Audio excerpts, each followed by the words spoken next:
I'm in the Amman airport on Jordan. Beautiful airport. It's really improved over the years. It's just a beautiful, modern, poured concrete airport. And I'm reading The 8 Competencies of Relationship Selling by Jim Cathart. And it's an interesting book.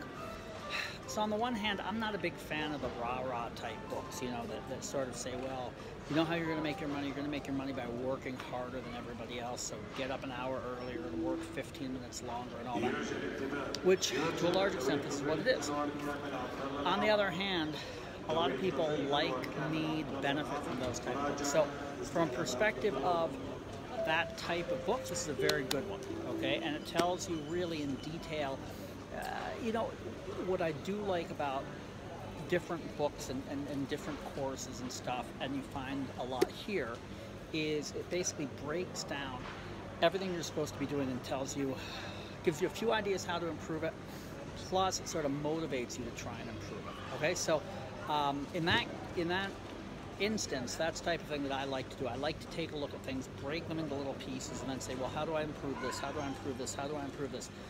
And here, that's a lot of what it is, with a lot of motivation on top of it.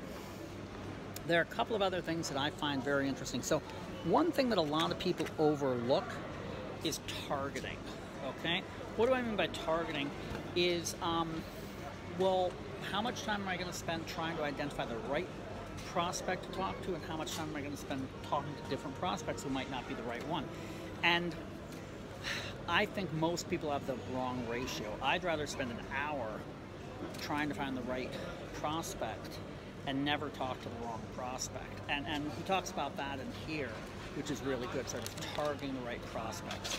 There are a couple of other things that he talks about, you know, things like how important is product knowledge versus selling skill. How you're perceived by the people you're doing business with, those type of things. So if you knew somebody, I'll tell you who the perfect person for this is. It's not for a sales manager. Maybe it is for a sales manager, but I'd say a newish sales manager.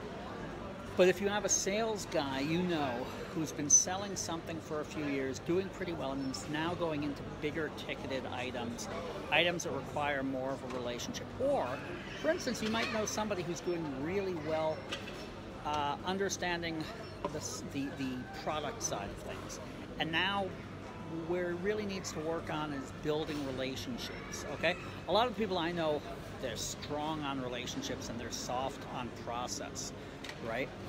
But if you're really strong on product and you need to develop your relationship skills, this would be a great book for somebody like that. Remember, when you're ready to grow your international sales, reach out to us. We can help. When you decide it's time to grow your international sales, call us.